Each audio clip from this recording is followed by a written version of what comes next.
Hello students. अब तक हम सम्मिश्र संख्याओं के बारे में बहुत कुछ पढ़ चुके हैं। ठीक है, देखो ये सम्मिश्र संख्या इस प्रकार की होती है a प्लस आयोटा b।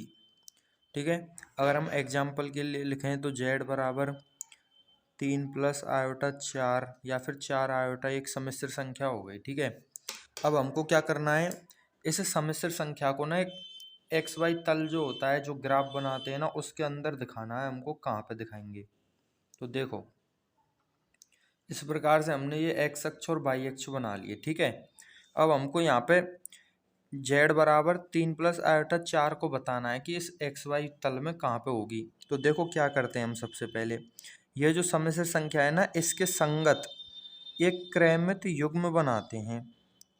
क्रमित युग्म बनाते हैं, किस प्रकार से बनाते हैं कि वास्तविक भाग तो एक्स अक्ष पे आ जाए, ठीक है, इस प्रकार से, और जो काल्पनिक भाग है वो यहाँ पे आ जाए वाई अक्ष पे। यानी कि अगर हम बिंदु 3,4 को दिखा देंगे तो वो z बराबर 3 + आयोटा 4 को बताएगी, यानी कि ये बात और ये बात एक ही है। ठीक है, तो यहाँ पे हम 3,4 को बता देते हैं। तो देखो मान लो 1 2 3 यहाँ पे हो गया 3, और 1 2 3 और 4 यहाँ पे हो गया। तो जो 3,4 है वो कहाँ हो जाएगा, यहाँ हो जाएगा। यानी कि ये जो बिंदु है ना 3,4, ये z बराबर 3 + आयोटा 4 सम्मिश्र संख्या को बता रहा है। ठीक है, तो इस प्रकार की कोई सी भी जो संख्या होगी ना, उसको हम यहाँ पे दिखा सकते हैं।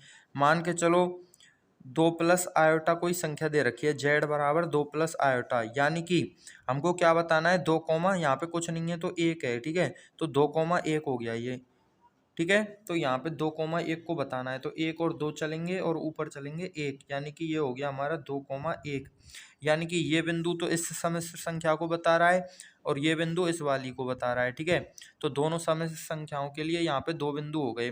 तो इस प्रकार से हम क्या कर सकते हैं, जितनी भी सम्मिश्र संख्या होती हैं उन सबको हम यहाँ पे बता सकते हैं इस प्लेन पे। तो इस प्लेन को हम बोलते हैं आर्गड प्लेन। ठीक है, आर्गड प्लेन, ठीक है, तल, आर्गड तल बोलते हैं इस प्लेन को। ठीक है, ये तो हो गया हमारा सम्मिश्र संख्याओं का निरूपण। ठीक है, अब यहाँ पे देखो जो आगे वाला होता है वो वास्तविक भाग होता है, ये वाला 3 और 2। ठीक है, ये आगे आ रहा है, एक्स अक्ष पे आ रहा है, यानी कि जो वास्तविक भाग है वो एक्स अक्ष पे आ रहा है, तो ये जो अक्ष है इसको बोलते हैं हम वास्तविक अक्ष। ठीक है, और जो काल्पनिक भाग है वो वाई अक्ष पे आ रहा है, तो इसको बोलते हैं हम काल्पनिक अक्ष। ठीक है, अब दूसरी बात अगर हम बात करें, देखो अगर हम यहाँ पे मोड जेड निकालें तो शुरुआत में हमने पढ़ा था मोड जेड का फॉर्मूला क्या होता है, √a² + b², यानी कि 3² + 4²।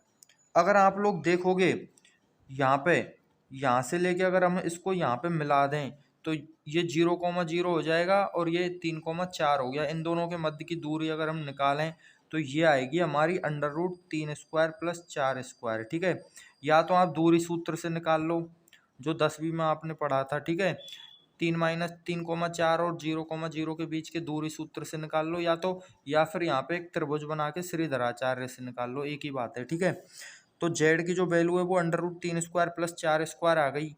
ये हो गया हमारा मापांक। यानी कि अगर हमको किसी भी संख्या का मापांक यहाँ से निकालना है तो डायरेक्ट √3² + 4² कर देंगे, और यहाँ से तो आप जानते ही हैं 3² + 4² हो जाएगा। ठीक है, ये जो दूरी है कुल मिला के बाद मूल बिंदु से और बिंदु की दूरी जो होती है वो उस बिंदु पर सम्मिश्र संख्या के मापांक को बताती है। ठीक है, और जो ये तल होता है पूरा जिसमें सम्मिश्र संख्याओं को हम बताते हैं उसको बोलते हैं हम आर्गड तल। अब हम बात करते हैं आगे बात करने वाले हम संयुग्मी के बारे में। ठीक है, देखो इसको थोड़ा ऐसे रहने देते हैं ताकि ये भी दिखता रहे। ठीक है, देखो ये फिर से हमने एक प्लेन बना लिया। ठीक है, यहाँ पे हमने दिखाया था 2,1, यानी कि 2 + आयोटा या फिर 2 + 1 आयोटा। ठीक है, z बराबर 2 + 1 आयोटा। संयुग्मी क्या होता है, संयुग्मी होता है आयोटा की जगह पर माइनस आयोटा रखने पे जो आता है, तो हो जाएगा 2 + 1 और माइनस आयोटा, यानी कि ये हो गया हमारा 2 और ये माइनस बाहर आ जाएगा तो 2 - आयोटा हो गया। यानी कि 2 तो हमको प्लस का लेना है और जो आयोटा के सामने क्या है, -1 है ना, तो ये हमको लेना है -1 का, यानी कि 2 कॉमा -1, 2 कॉमा -1 कहाँ पे होगा, 1 और 2 तो इधर हो गया, और -1 कहाँ पे होता है, नीचे होता है माइनस बाई अक्ष पे, ठीक है, ये रहा। तो यहाँ पे हो जाएगा 2 कॉमा -1, यानी कि ये जो बिंदु है ये तो हमारी 2 प्लस आयोटा संख्या है, और जो ये नीचे वाला बिंदु है ये 2 माइनस आयोटा संख्या है। ये दोनों क्या है, एक दूसरे के संयुग्मी, इसका संयुग्मी ये है और इसका संयुग्मी ये है। अब जो मेन जो बात आ रही है वो क्या आ रही है, देखो अगर हम इन दोनों को ऐसे मिला दें, ठीक है, यहाँ पे थोड़ी सी ये अलग से हो गया, दूसरा बना लेते हैं, कोई दिक्कत नहीं है। देखो मान के चलो एक बिंदु ऊपर वाला तो यहाँ पे 2,1 और नीचे वाला बिंदु यहाँ पे 2,-1, ठीक है। एक्स की वैल्यू तो सेम है दोनों में, बाई की वैल्यू में क्या आ रहा है, माइनस लग रहा है, ठीक है। देखो एक्स की वैल्यू तो दोनों में सेम है और बाई की वैल्यू में माइनस लग रहा है, यानी कि ये जो है ना एक दूसरे के संयुग्मी हो गए। साथ के साथ अगर हम इसको ऐसे मिला दें तो देखो अगर यहाँ पे कोई लड़का खड़ा है तो उसका प्रतिबिंब इधर बन रहा है, और यहाँ पे लड़का खड़ा है तो यहाँ पे प्रतिबिंब बन रहा है। आपने साइंस में पढ़ा होगा समतल दर्पण, उसमें यहाँ पे कोई खड़ा रहता है तो उसका प्रतिबिंब पीछे बनता है समान दूरी पे। तो सेम टू सेम है, यहाँ से यहाँ तक की दूरी 1 है और यहाँ से यहाँ तक की दूरी 1 है, तो इसका प्रतिबिंब ये हो गया, इसका प्रतिबिंब ये हो गया। किसके सापेक्ष हो गया, साइंस में तो दर्पण के सापेक्ष होता है, यहाँ पे मैथ में क्या होता है, एक्स अक्ष के सापेक्ष हो गया ये, ठीक है।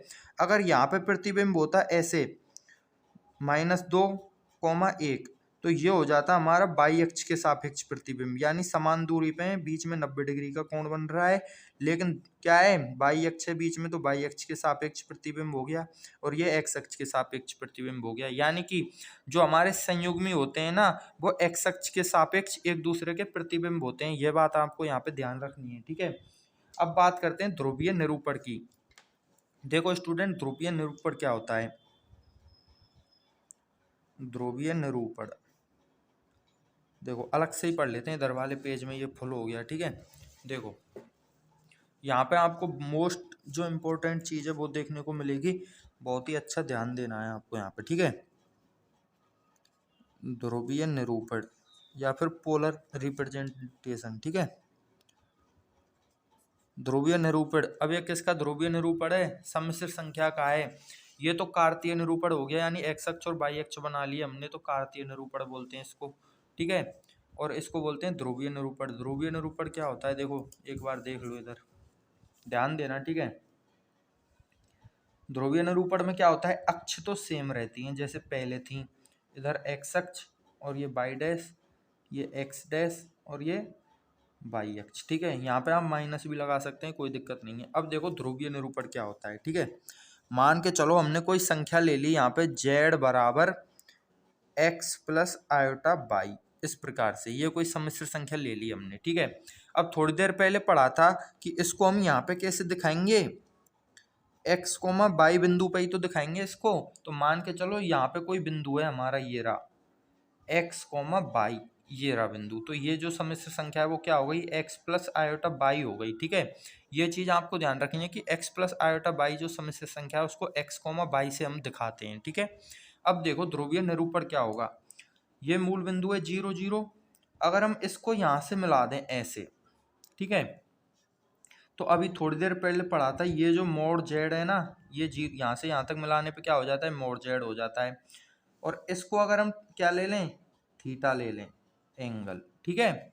यानी कि एक्स अक्ष पे से ये सम्मिश्र संख्या है, यहाँ से हमने इस कोण को नाप लिया तो ये हो गया थीटा कोण, ठीक है। और जो यहाँ से यहाँ तक की दूरी है वो क्या है, मोड जेड है, उसको हम आर से बताते हैं। किससे बताते हैं, आर से। तो देखो एक बार फिर से देख लो, मोड जेड होता है उसको तो किससे बताते हैं, आर से। और दूसरी चीज क्या हो रही है, थीटा हो रही है। यानी कि ध्रुवीय निरूपण में हमको दो चीज की जरूरत होती है, एक तो इस वाली दूरी की और एक होती है थीटा की जरूरत, ठीक है, थीटा की जरूरत। तो इन दोनों चीजों से हम जो है ध्रुवीय निरूपण करते हैं यहाँ पे। अब देखो ध्रुवीय निरूपण मतलब करेंगे कैसे भाई, संख्या तो ऐसे दे रखी है, देखे एग्जाम्पल के लिए समझो, ठीक है। मान के चलो हमको एक संख्या दे रखी है 1 प्लस √3 आयोटा, ये संख्या दे रखी है हमको, इसका ध्रुवीय निरूपण करना है हमको यहाँ पे, ठीक है। तो एक का तो हम कर देंगे, अब √3 को कहाँ पे ढूंढेंगे भाई, कहीं पे मिलेगा क्या। वैसे जो इंटेलिजेंट होते हैं वो क्या करेंगे, देखो 1.700 32 के समथिंग होती है इसकी दूरी, इसकी मतलब वैल्यू √3 की। तो यहाँ पे 1 पॉइंट और 732 के पास में होगा। लेकिन अगर मान के चलो किसी को ये नहीं पता तो ध्रुवीय निरूपण कैसे करते हैं वो चीज़ सीखनी है हमको यहाँ पे, ठीक है। तो देखो ध्यान दो, एक तो हमको आर की जरूरत होती है, एक थीटा की जरूरत होती है। थीटा जो है हम एक्स अक्ष से नापते हैं और जो आर होता है वो 0 से लेके और जो बिंदु होता है वहां तक नापते हैं, ठीक है। अब इधर देखो, अगर हम इसको ऐसे मिला दें यहाँ पे त्रिभुज बन जाएगा और ये हो गया 90 डिग्री। इधर थीटा है और ये 90 डिग्री है, तो पाइथागोरस प्रमेय लगेगी ना इसमें।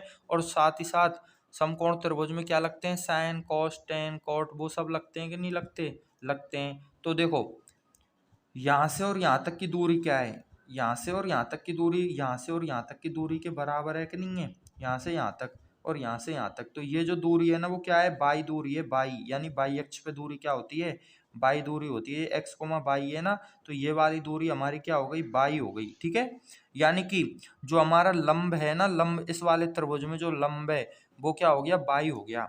तो यहाँ पे हम लिखेंगे बाई बराबर क्या लिख देंगे, लंब लिख देते हैं, ठीक है, ताकि आपको ध्यान रहे, आप भूलें नहीं, ठीक है। अब बाई जो है हमारा लंब हो गया, ठीक है। अगर हम यहाँ पे लगा दें क्या, साइन थीटा, साइन थीटा, तो इस वाले त्रिभुज में हम लाल बटे कक्का से साइन थीटा निकालते हैं, लाल बटे कक्का से साइन थीटा निकालते हैं। तो लंब बटे कर्ण, तो लंब तो हो गया हमारा बाई, यानी कि लंब आ जाएगा बाई, और जो कर्ण है वो क्या है, 0 से लेकर के x कोमा बाई तक, यानी कि मॉड जेड भी लिख सकते हैं और आर भी लिख सकते हैं। तो हम लिख देते हैं आर, ठीक है। मॉड जेड में देखो 3 अक्षर आ रहे हैं, यहाँ पे एक ही है इसलिए, ठीक है, शॉर्ट के लिए, ठीक है। तो देखो साइन थीटा निकाला हमने तो बाई अपॉन आर आ गया। अब हमको किसकी वैल्यू चाहिए, बाई की वैल्यू चाहिए, ठीक है। तो बाई की वैल्यू हम यहाँ पे लिख देंगे, आर को इधर ले जाएंगे तो आर साइन थीटा हो गई, ठीक है।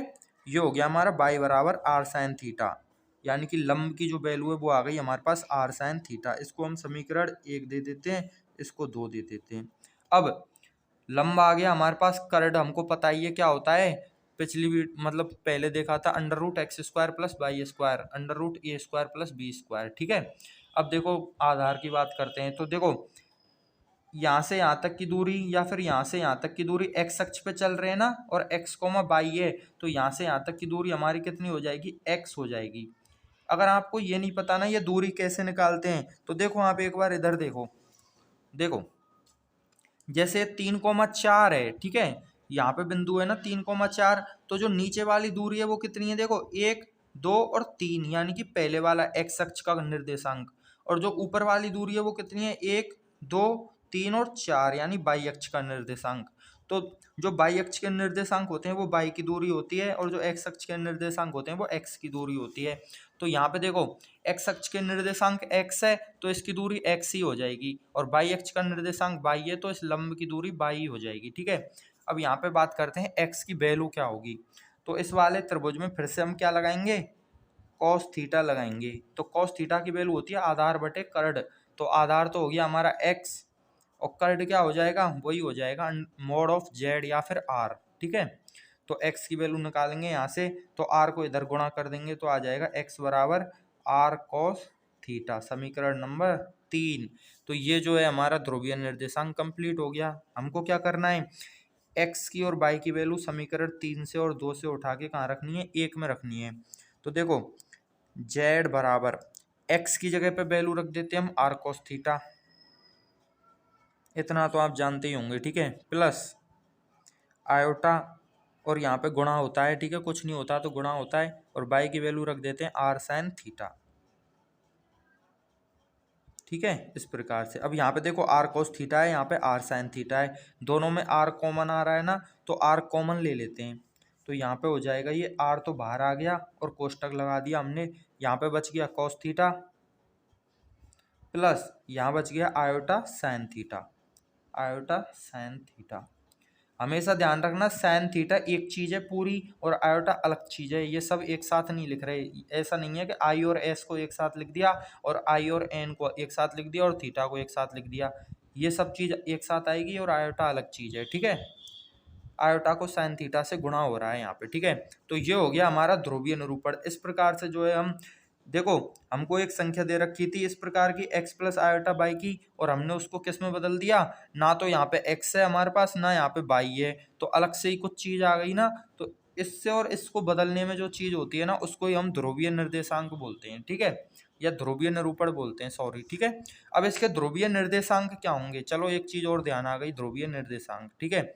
ये तो हो गया हमारा ध्रुवीय निरूपण, और ये भी ध्रुवीय निरूपण, ये चित्र वाला है और ये वैसा है, ठीक है। ये तो हो गया ध्रुवीय निरूपण। अब बात करते हैं निर्देशांक की।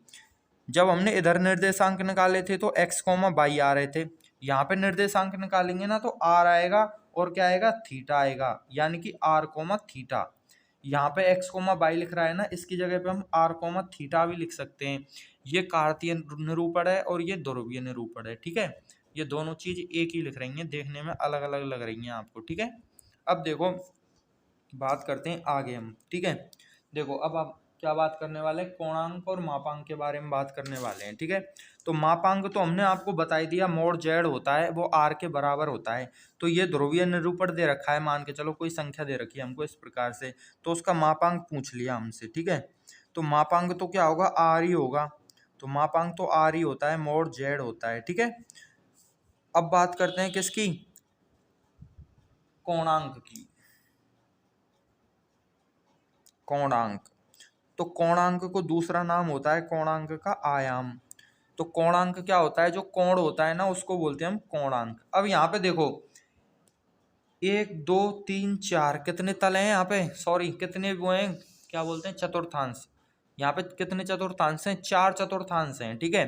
तो अगर ये संख्या यहाँ पे है तो ये संख्या यहाँ पे भी हो सकती है, यहाँ भी हो सकती है, बाई अक्ष पे भी हो सकती है, यहाँ पे यहाँ पे यहाँ पे यहाँ पे कहीं पे भी हो सकती है। इस पूरी जो कॉफी है पूरा प्लेन है, इसमें कहीं पे भी हो सकती है, ठीक है। तो मान के चलो अगर संख्या इधर हुई इधर हुई इधर हुई तो क्या करेंगे भाई, तो देखो कैसे करते हैं वो चीज और समझ लो, ठीक है। देखो देखो ऐसे मान के चलो, ठीक है। मान के चलो संख्या हमारी कहाँ पे है, यहाँ पे है, ठीक है। तीसरे चतुर्थांश में कोई संख्या, तो जीरो तो जीरो ही रहता है, मूल बिंदु तो जीरो ही रहेगा, ठीक है। ये इस प्रकार से। अब हमेशा ध्यान रखना कि इधर जो x की वैल्यू होती है वो माइनस की होती है, और इधर y की जो वैल्यू होती है वो क्या होती है, माइनस की होती है। तो जो हमारे निर्देशांक आएंगे ना वो तो आएगा माइनस के x और माइनस के y हो जाएंगे, ठीक है। अगर मान के चलो यहाँ पे संख्या होती कोई, तो कैसे होती, -3 -4 इस प्रकार की संख्या होती कि नहीं होती, बिल्कुल होती। तो जो निर्देशांक होते हैं वो तो इस प्रकार से आते हैं, ठीक है। अब बात करते हैं मापांक कैसे निकालेंगे। तो मोड जेड कैसे निकालेंगे या फिर आर कैसे निकालेंगे। तो आर क्या होता है, देखो X square plus Y square. अब यहाँ पे माइनस के एक्स और माइनस के वाई है, तो माइनस के एक्स स्क्वायर कोष्टक लगाना जरूरी है, ठीक है, और माइनस के वाई स्क्वायर। अब माइनस का स्क्वायर करेंगे तब भी प्लस ही आएगा, और इधर भी माइनस का स्क्वायर करेंगे तब भी प्लस ही आएगा। तो मापांक में तो कोई चेंज नहीं होता, यहाँ यहाँ यहाँ यहाँ यहाँ कहीं पे भी हो। कहने का मतलब ये है कि दूरी तो हमेशा क्या होती है, प्लस की होती है भाई। यहाँ पे आंसर क्या आएगा, प्लस का ही आएगा, ठीक है। तो दूरी तो हमेशा प्लस की होती है, उसको कहीं पे भी ले जाओ कोई दिक्कत नहीं है। चेंज क्या होगा हमारा, कोण चेंज होगा। यहाँ पे देखो इस वाले में 0 π/2, यानी 0 से और 90 के बीच में कोण रहता है। यहाँ पे क्या हो जाता है कोण, 90 से और 180 के बीच में। और यहाँ पे क्या हो जाता है कोण, 180 से और 270 के बीच में। और यहाँ पे कोण क्या हो जाता है, 270 से और 0 या फिर 360 के बीच में, ठीक है। तो सबसे पहले हम क्या करेंगे, देखो जो हमारा थीटा होता है, थीटा की जो वैल्यू होती है उसको हम लिखते हैं 0 से तो बड़ी होनी चाहिए, और किससे, 2 पाई से क्या होनी चाहिए, छोटी होनी चाहिए, या फिर 2 पाई के बराबर हो सकती है, ठीक है। तो ये जो होता है ना, ये किसकी वैल्यू होती है, थीटा की वैल्यू होती है। और जो कोणांक होते हैं, दूरी जो, सॉरी मापांक जो होते हैं, आर होते हैं, वो उनकी क्या होती है, दूरी होती है। तो दूरी को तो हम संख्या में लिखते हैं 1 किलोमीटर 2 किलोमीटर, या फिर 1 इकाई 2 इकाई 3 इकाई, इस प्रकार से, ठीक है। अब बात करते हैं हम कि 0 से 2 पाई लिखेंगे कि क्या लिखेंगे। तो देखो 0 से 2 पाई भी लिख सकते हैं, कोई दिक्कत नहीं है। लेकिन जब बात करते हैं हम मुख्य आयाम की, एक शब्द और होता है मुख्य आयाम, तो उसके लिए हम क्या करते हैं, देखो 0 से और 2 पाई का मतलब होता है 0 से और 360, ठीक है। यहाँ पे 0 और यहाँ 2 पाई, ये दोनों का अगर हम अंतर निकालेंगे, माइनस करेंगे एक दूसरे में, तो क्या आंसर आएगा, 2 पाई आंसर आएगा, या फिर 360 आंसर आएगा। 360 में से 0 को माइनस करेंगे तो, ठीक है। वही चीज हम अगर यहाँ पे कर दें, क्या कर दें, देखो यहाँ से इधर चलना स्टार्ट किया, क्या हो गया, प्लस का पाई, और यहाँ से अगर हम नीचे की साइड स्टार्ट करेंगे चलना तो ये क्या हो जाएगा, माइनस का पाई।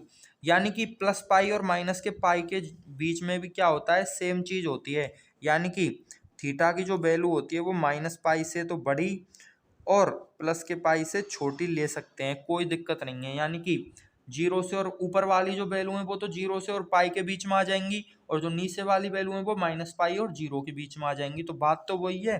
तो इस वाले को ना लेकर बुक वालों ने क्या ले रखा है, ये ले रखा है मुख्य आयाम। एक और चीज बढ़ा दी आपके लिए पढ़ने के लिए, ठीक है।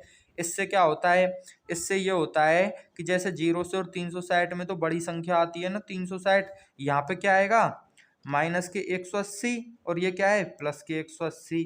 यानी कि 180 से बड़ी संख्या आपको पढ़नी नहीं पड़ेगी।